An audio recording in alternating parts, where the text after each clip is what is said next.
Hello my dear students आज हम बात करेंगे क्रोमोसोम्स की। राइट। लास्ट टाइम हमने न्यूक्लियस की स्ट्रक्चर को डिस्कस कर लिया था। हमने वहाँ तक डिस्कस कर लिया था कि न्यूक्लियस के अंदर क्रोमेटिन होता है। क्रोमेटिन क्रोमोसोम्स में ऑर्गेनाइज हो जाता है जब सेल को डिवाइड करना होता है। ओके। और मैं बताऊँ आपको कि जो क्रोमोसोम्स थे they were discovered in the year 1848। So they were discovered in 1848 by scientist named as Hofmeister. So scientist Hofmeister discovered chromosomes. Okay, and you know the term chromosome was given by scientist Waldeyer. Waldeyer gave the term chromosome. Fine. बेटा chromosomes actually होते क्या हैं? Chromosomes कुछ rod की तरह structures होती हैं। So chromosomes are actually rod shaped और thread like deeply stained structures. They are deeply stained structures. So they are rod shaped और थ्रेड लाइक डीपली स्टेन्ड। बेटा डीपली स्टेन्ड है तो मतलब तभी तो उनको टर्म दिया क्रोमा वर्ड कलर के लिए होता है, बिकॉज ये बहुत ज़्यादा डीपली स्टेन को अपने अंदर समा सकते हैं। जो क्रोमोसोम्स होते हैं बेटा they are known as heredity vehicles. बिल्कुल सही है। ये वो हेरिडिटी के वाहन होते हैं जिनके थ्रू जो जीन्स हैं वो ट्रांसमिट होती हैं from one generation to the next generation. Right.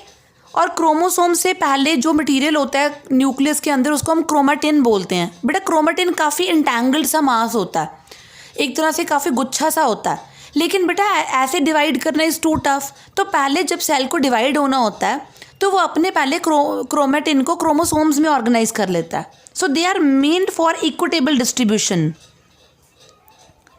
They are meant for equitable distribution. Right. So they are meant for equitable distribution of genetic material. Right. और अगर मैं शेप की बात करूं बेटा क्रोमोसोम की जो शेप होती है ना वो बहुत अच्छे से विजिबल होती है कुछ स्टेजेस में। बेटा आप ना आगे स्टेजेस पढ़ोगे, सेल डिवीजन की स्टेजेस होती हैं। राइट। जैसे मैं आपको कुछ एग्जांपल देती हूँ, प्रोफेज, मेटाफेज, एनाफेज, टीलोफेज, ये स्टेजेस हैं। ये हम पढ़ेंगे नेक्स्ट चैप्टर में, सेल डिवीजन वाले चैप्टर में पढ़ेंगे। लेकिन आपको बताऊँ यहाँ पे कि जो क्रोमोसोम्स है वो बेस्ट स्टडी हो जाते हैं लेट प्रोफेज में और मेटाफेज में। सो अगर आपसे पूछा जाए which is the best stage to study the chromosome structure and morphology, you will say metaphase. So metaphase is the stage which is best for the study of chromosomes, for the study of morphology of chromosomes.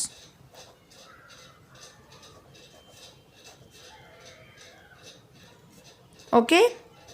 So chromosomes के बारे में हम discuss कर रहे हैं। Chromosomes को discovery की बात कर ली, नेम किसने दिया है, रॉड शेप होती हैं, हेरिडिटी व्हीकल्स हैं, इक्विटेबल डिस्ट्रीब्यूशन के लिए हैं, कौन सी बेस्ट स्टेज है।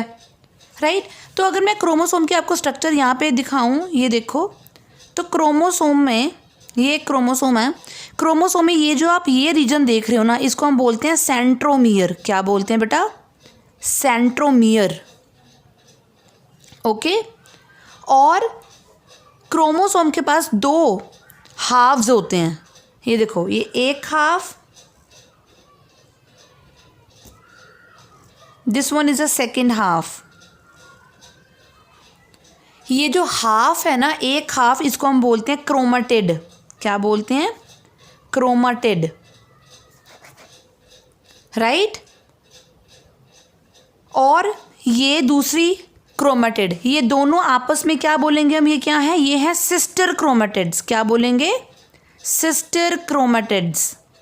और आप देख रहे हो ये सिस्टर क्रोमेटिड्स कहाँ पे ज्वाइंट है? They are joint at centromere. तो बहुत नैरो सा रीजन होता है, इसको सेंट्रोमियर बोलते हैं। इसका एक और नाम भी होता है, इसको हम बोलते हैं प्राइमरी कंस्ट्रिक्शन। क्या बोलते हैं? Primary constriction. So it is known as centromere और प्राइमरी कंस्ट्रिक्शन। और इसी जगह पे ना मैं थोड़ा कलर चेंज करके बताती हूँ आपको। इसी जगह पे सेंट्रोमियर के राउंड डिस्क लाइक स्ट्रक्चर्स होती हैं ये। बेटा इन डिस्क लाइक स्ट्रक्चर्स को हम क्या बोलते हैं? हम बोलते हैं काइनेटोकोर्स। क्या बोलते हैं बेटा? बहुत न्यू टर्म्स आ गई हैं, देखो। So at this point 2 protein discs they are present and they are known as kinetochores. तो मैं यहाँ पे लिख रही हूँ दीज आर काइनेटोकोर्स। तो इनका काम क्या होता है बेटा? देखो जब क्रोमोसोम्स डिवाइड होते हैं तो ना एक थ्रेड लाइक स्ट्रक्चर्स बनती हैं, उनको स्पिंडल बोलते हैं। तो वो स्पिंडल जो है ना क्रोमोसोम्स को ऐसे सेपरेट करता है। तो स्पिंडल्स अटैच कहाँ पे होती हैं? क्योंकि देखो क्रोमोसोम को अगर सेपरेट होना है तो स्पिंडल को अटैच भी तो होना पड़ेगा ना क्रोमोसोम के ऊपर। तो क्रोमोसोम्स काइनेटोकोर्स के ऊपर ज्वाइन करती हैं, राइट? काइनेटोकोर्स के ऊपर क्रोमोसोम्स ज्वाइन करते हैं, सॉरी काइनेटोकोर्स के ऊपर स्पिंडल ज्वाइन करती है, सॉरी, राइट? तो यहाँ पे वो फाइबर्स, वो स्पिंडल्स अटैच होंगी जिसके कारण क्रोमोसोम को क्या होना होता है बेटा? सेपरेट होना होता है, राइट? सेल डिवीजन होनी होती है। So the 2 parts of the chromosome on the either side of primary constriction, उसको हम क्या कहते हैं? आर्म्स कहते हैं, ओके? तो अभी तक हमने ये पढ़ा क्रोमोसोम्स की डिस्कवरी के बारे में, उसको नेम किसने दिया, क्रोमोसोम की शेप के बारे में। क्रोमोसोम्स इक्विटेबल डिस्ट्रीब्यूशन के लिए होते हैं, मेटाफेज बेस्ट स्टेज होती है स्टडी करने के लिए, राइट? और मैंने सेंट्रोमियर के बारे में बताया, क्रोमोसोम की स्ट्रक्चर के बारे में डिस्कस करा। तो मैं आपको बता दूं बेटा, प्राइमरी कंस्ट्रक्शन के अलावा क्रोमोसोम्स के पास एक और कंस्ट्रक्शन होती है, उसको बोलते हैं सेकेंडरी कंस्ट्रक्शन। क्या बोलते हैं? सो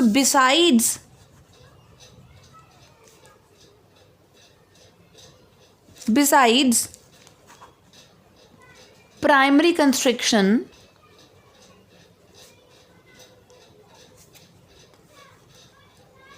chromosomes contain secondary constriction.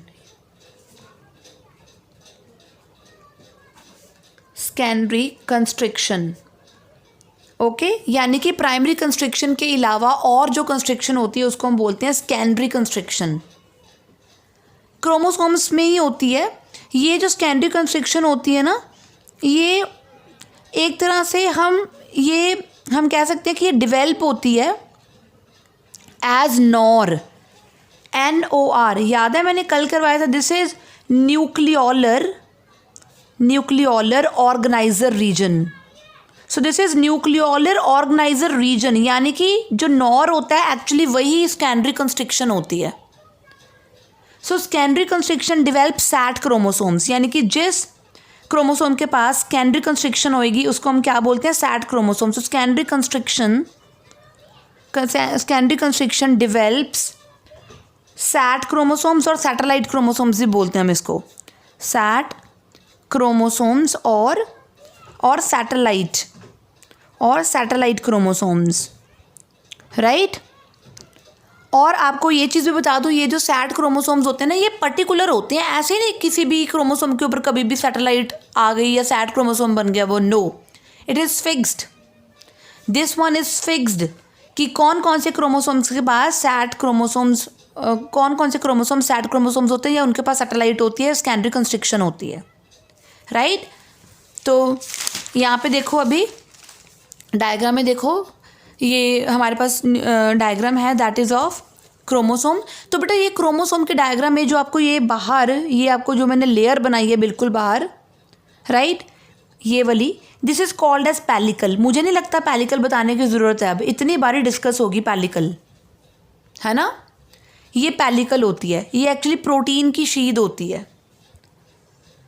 और बीच में क्या होता है? मैट्रिक्स, लिक्विड होता है मैट्रिक्स, दिस वन, राइट? तो बीच में क्या प्रेजेंट है? ये this one is the matrix inside it, okay, got it? Matrix liquid होता है बेटा, इसमें कोई जीन्स नहीं होती, ये नॉन जेनेटिक मटेरियल होता है, ग्राउंड सब्सटेंस होता है, ओके? नाउ क्रोमोसोम्स के अंदर कॉइल्ड फिलामेंट होता है, ये देखो क्रोमोसोम्स के अंदर ये कॉइल्ड फिलामेंट होता है। मैंने जान के रेड से शो करा है ताकि आपको क्लियर हो सके। ये जो कॉइल्ड स्ट्रक्चर होता है ना क्रोमोसोम्स के अंदर, यहाँ भी होगा, राइट? इसको हम क्या बोलते हैं? इसका एक स्पेशल नाम होता है, इसको हम बोलते हैं that it is known as chromonema, right? तो क्रोमोनीमा कहाँ होता है? In the matrix. So this is chromonema. This is chromonema. तो क्रोमोनीमा ही है एक्चुअली जीन बियरिंग पार्ट, क्योंकि मैट्रिक्स में कोई जीन नहीं थी, जीन्स इसके ऊपर हैं. यानी कि जो हम कहते हैं कि ये तो हमारी हेरिडिटी है, हमारी जीन्स में है, तो this is present inside the chromosomes on the chromonema. बहुत क्वाइल्ड होता है ये क्रोमोनीमा, मैट्रिक्स के अंदर होता है. अगर मैं क्रोमोनीमा बोलूँ तो मैं सिंगुलर की बात कर रही हूँ. अगर मैं क्रोमोनीमेटा बोलूँ, अगर मैं क्रोमोनीमा बोलूँ तो मैं प्लूरल की बात कर रही हूँ. अगर मैं क्रोमोनीमेटा बोलूँ तो मैं single long thread of DNA की बात कर रही हूँ, राइट. और क्रोमोनीमा के ऊपर यहाँ पे ऐसे बीड लाइक स्ट्रक्चर्स होती हैं. अगर आप बहुत ध्यान से देखो ना, मैं और कलर से चेंज कर देती हूँ, ये बीड लाइक स्ट्रक्चर्स प्रेजेंट होती हैं. इस बीड लाइक स्ट्रक्चर्स को हम स्पेशल नाम देते हैं, उसका नाम होता है क्रोमोमियर्स. क्या बोलते हैं? क्रोमोमियर्स. तो बहुत ज़्यादा ही हो गया, सेंट्रोमियर, क्रोमोमियर, क्रोमोनीमा, है ना, काफ़ी चीज़ें आ गई इस वर्ड से. So chromomeres are bead like structures. They are the bead like compact segments which are arranged on the chromonemata. तो बहुत कॉइल्ड डीएनए होता है इन क्रोमोमियर्स में, काफ़ी ज़्यादा कंपैक्ट होता है. तो chromosome is covered by pellicle अंदर मैट्रिक्स, जो कि नॉन जेनेटिक पार्ट होता है. इसमें प्रोटीन्स हो सकते हैं, राइट. और मैंने सिंगल कॉइल्ड स्ट्रक्चर की भी बात करी है अभी, कि सिंगल कॉइल्ड स्ट्रक्चर, ये बीड लाइक स्ट्रक्चर को हम क्या बोलेंगे? दीज आर नोन एज क्रोमोनीमेटा और क्रोमोनीमा भी बोल सकते हैं. नाउ अब हम बात करेंगे अंदर मॉलिक्यूलर स्ट्रक्चर की. Molecular structure of chromosome.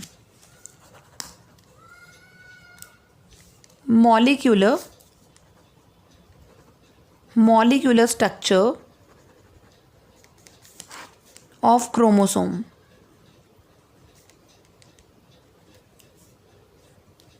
Okay, molecular structure of chromosome. तो बेटा जो क्रोमोसोम्स हैं उसमें अंदर मॉलिक्यूल क्या है? उसके अंदर जो है that is DNA. We know that DNA की फुल फॉर्म होती है डीऑक्सी राइबो न्यूक्लिक एसिड. यानी कि डीएनए का नेचर क्या है? एसिडिक है. बेटा डीएनए पे जो नेट चार्ज होता है वो होता है नेगेटिव चार्ज. ओके, वो होता है नेगेटिव चार्ज. और डीएनए के अलावा और क्या होते हैं? एंड प्रोटीन्स होते हैं, राइट. प्रोटीन्स बेटा दो तरह के होते हैं. So I am writing it on the next page. Proteins की टाइप्स होती हैं, दो तरह के प्रोटीन्स होते हैं. एक होते हैं हिस्टोन प्रोटीन्स और एक होते हैं non histone proteins. So histone proteins and non histone proteins होते हैं.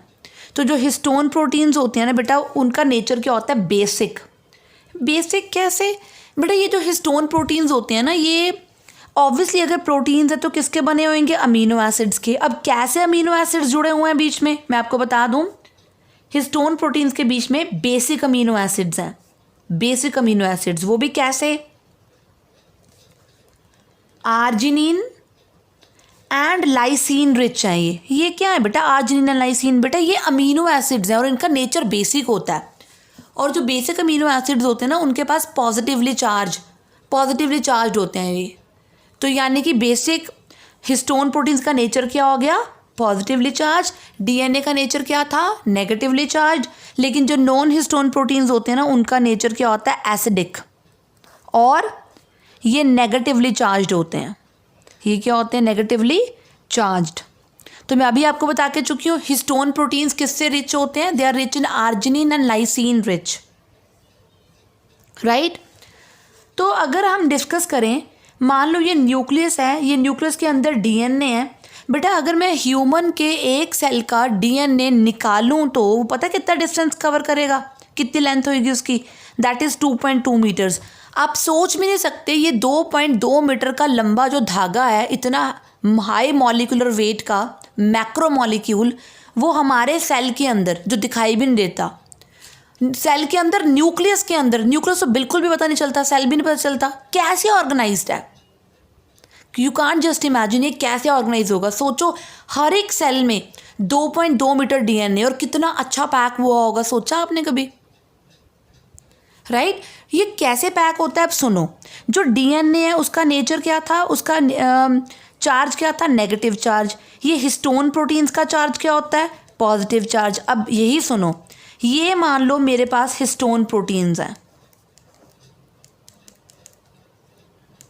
ये हिस्टोन प्रोटीन्स क्योंकि पॉजिटिवली चार्ज हैं, इनके ग्रुप्स पॉजिटिव बाहर निकले हुए होते हैं, पॉजिटिव ग्रुप्स, और डीएनए इसके ऊपर रैप होएगा। अब डीएनए हिस्टोन प्रोटीन्स के ऊपर क्या होता है, रैप होता है। क्योंकि डीएनए नेगेटिवली चार्ज है ना, तो हिस्टोन प्रोटीन्स के ऊपर पैक हो जाएगा। अगर पैक हो जाएगा राइट, तो अब उसकी विड्थ बढ़नी शुरू हो जाएगी, लेंथ कम होनी शुरू हो जाएगी, और हमारा 2.2 मीटर का जो डीएनए होता है वो हमारे 46 क्रोमोसोम्स में पैक्ड है। ओके हमारे 46 क्रोमोसोम्स में पैक्ड है। आपको बता दूं जो डीएनए होता है, नॉर्मली डीएनए उसकी जो विड्थ होती है दैट इज़ 2 नैनोमीटर्स, लेकिन एक क्रोमोसोम की जो विड्थ होती है, क्रोमोसोम की विड्थ होती है अबाउट 1400 नैनोमीटर्स। तो आप सोच भी नहीं सकते ये डीएनए जब क्रोमोसोम्स की फॉर्म में ऑर्गेनाइज हुआ है just because of histone proteins, उसकी विड्थ देखो कितनी बढ़ गई, लेंथ कम हो जाएगी। तो इसी तरह से ये जो डीएनए होता है 2.2 मीटर डीएनए हमारे सेल के अंदर, और सेल के अंदर न्यूक्लियस के अंदर 46 क्रोमोसोम्स में इस तरह से ऑर्गेनाइज होता है। ओके राइट तो ये चीज़ यहाँ पे हमारी डीएनए की जो मॉलिक्यूलर स्ट्रक्चर थी वो यहाँ पे कंप्लीट होती है। बेटा डीएनए में सिर्फ और सिर्फ ये क्रोमोसोम में सिर्फ डीएनए, प्रोटीन, हिस्टोन प्रोटीन्स और नॉन हिस्टोन प्रोटीन्स ही नहीं होते, बल्कि सम अमाउंट ऑफ आरएनए भी होता है। क्लियर? नाउ अब हम करेंगे एक बहुत बहुत इंपॉर्टेंट टॉपिक, इवन एनसीईआरटी में भी गिवन है, types of chromosomes based on the position of centromere.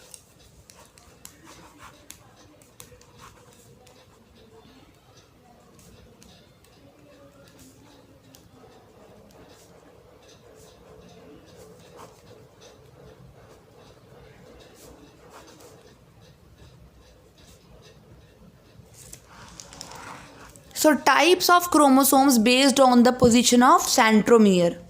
तो हमारे पास सेंट्रोमियर के बेसिस पे हमारे पास जो क्रोमोसोम्स हैं उसकी 4 टाइप्स हैं। फर्स्ट है हमारे पास मेटासेंट्रिक क्रोमोसोम। बेटा मेटासेंट्रिक क्रोमोसोम वो क्रोमोसोम होता है जिसमें सेंट्रोमियर जो होता है बिल्कुल सेंटर में होता है, ये देखो। तो इसकी आर्म्स इक्वल लेंथ की होंगी ना। So metacentric chromosome is the one जिसमें centromere is present median, centromere is present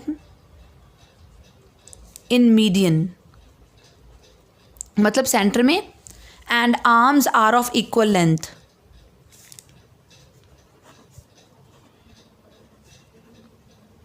Okay, now second type of chromosomes is submetacentric. Submetacentric. अब ये कौन से क्रोमोसोम्स होते हैं बेटा? ये क्रोमोसोम्स वो होते हैं जिनका सेंट्रोमियर सब मीडियन होता है, यानी कि इनका सेंट्रोमियर टुवर्ड्स वन आर्म ज़्यादा होएगा, जैसे लाइक दिस। इनकी एक आर्म्स छोटी होंगी और एक आर्म बड़ी होंगी, like this. So centromere is sub median, that is centromere is towards one side, centre में नहीं होगा।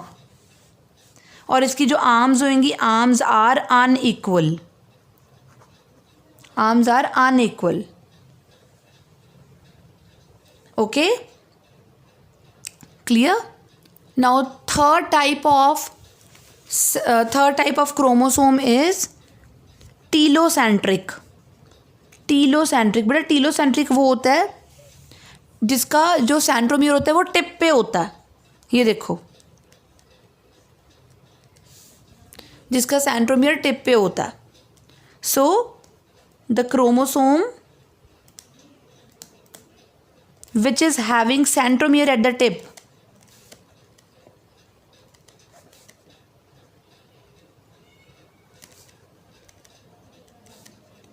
एट द टिप उसको हम बोलते हैं टीलोसेंट्रिक, राइट। और fourth type of the chromosomes are acrocentric, acrocentric type. बेटा एक्रोसेंट्रिक में क्या होगा, सेंट्रोमियर सब टर्मिनल होता है, मतलब टिप से थोड़ी नीचे होगा, लाइक दिस, सी, टिप से थोड़ी सी नीचे होगा,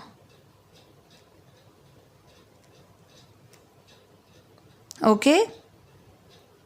तो एक्रोसेंट्रिक में जो सेंट्रोमियर होगा, centromere is subterminal, subterminal, right.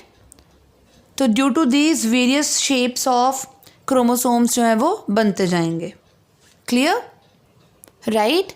तो एक बारी हम फिर से इनकी टाइप्स डिस्कस कर लेते हैं। मेटासेंट्रिक क्रोमोसोम्स, जिसमें जो सेंट्रोमियर होता है वो मीडियन में होगा, मतलब सेंटर में होगा, और उससे 2 इक्वल आर्म्स बनेंगी, और जो शेप होएगी ना क्रोमोसोम की वो कैसी होएगी, V shaped, right, like this, V shaped. So V shaped chromosome. और जो सब मेटासेंट्रिक होगा उसमें centromere near to one end होगा, it is near to one end of the chromosome resulting into one shorter arm and one longer arm, right. Short arm को बेटा हम basically P arm बोल देते हैं, और लॉन्ग आर्म को Q arm बोल देते होते हैं, राइट। और जो सब मेटासेंट्रिक क्रोमोसोम होता है बेसिकली एल शेप्ड बनता है, जैसे एल में एक ये बड़ी होती है स्टैंडिंग लाइन और ये स्लीपिंग लाइन छोटी होती है। So chromosomes become L shaped in the sub metacentric. इसमें आर्म्स जो होंगी वो अनइक्वल होंगी। नेक्स्ट हम बात करेंगे टीलोसेंट्रिक की। तो टीलोसेंट्रिक में जो सेंट्रोमियर होता है वो that is present at the tip, तो ये रॉड शेप नजर आएंगे, सो दे अपीयर रॉड शेप्ड, जैसे रॉड होती है, लाइक दिस। जो एक्रोसेंट्रिक होते हैं उनमें सेंट्रोमियर जो होता है that is close to its end, बिल्कुल एंड के बिल्कुल पास से होगा। एक तो आर्म्स काफ़ी छोटी बनेंगी और एक काफ़ी लंबी बनेंगी, राइट। और एक्रोसेंट्रिक क्रोमोसोम्स की जो शेप आती है वो आती है J shape, they are J shaped, like this, ये J shaped. So types of chromosomes based on presence of centromere is done, clear। तो बाकी डिस्कवरी वगैरह हम सब कर चुके हैं। मैं ये भी बता चुकी हूँ इसमें हिस्टोन प्रोटीन्स होते हैं, नॉन हिस्टोन प्रोटीन्स होते हैं, ऑल्सो RNA भी होता है, 2 मीटर्स का लॉन्ग होता है, 46 क्रोमोसोम्स बनते हैं, 23 पेयर्स होते हैं। तो ये सारी चीज़ें, primary constriction, secondary constriction, kinetochores, all done, right. Satellite chromosomes के बारे में मैं बता चुकी हूँ कि कई बारी क्या होता है, नॉन स्टेनिंग रीजन प्रेजेंट होता है, उसको हम बोलते हैं सेकेंडरी कंस्ट्रक्शन, वो एक पर्टिकुलर लोकेशन पे ही होता है, तो उसके कारण एक छोटी सी फ्रेगमेंट नज़र आती है, उसको हम सैटेलाइट बोल देते हैं या ट्राबैंट बोल देते हैं। क्या बोल देते हैं, ट्राबैंट। तो वो क्रोमोसोम्स को हम सैट क्रोमोसोम्स बोलते हैं। सैट क्रोमोसोम्स और न्यूक्लियोलस, जो न्यूक्लियोलस होता है ना, न्यूक्लियोलर, और याद है न्यूक्लियोलस, मैंने कल बताया था 5 न्यूक्लियोलस होते हैं ह्यूमन के सेल में। तो जो न्यूक्लियोलस होते हैं वो सैट क्रोमोसोम्स ही बनाते हैं। हमारे पास 13th chromosome, 14th chromosome, 15th chromosome, 21 and 22 वाले जो पेयर्स होते हैं ना क्रोमोसोम्स के, वो कैसे होते हैं बेटा, वो सैट वाले ही होते हैं, सेकेंडरी कंस्ट्रक्शन वाले ही होते हैं, वो न्यूक्लियोलस बनाते हैं और उनको NORs बोलते हैं। मैंने पहले बता दिया था, they are nucleolar organiser regions, done. तो स्टूडेंट्स इसी के साथ हमारा ये क्रोमोसोम वाला टॉपिक भी होता है कंप्लीट। बस इस चैप्टर के हमारे बस 1-2 टॉपिक्स रह गए छोटे छोटे, वो कंप्लीट होते ही ये हमारा चैप्टर कंप्लीट हो जाएगा।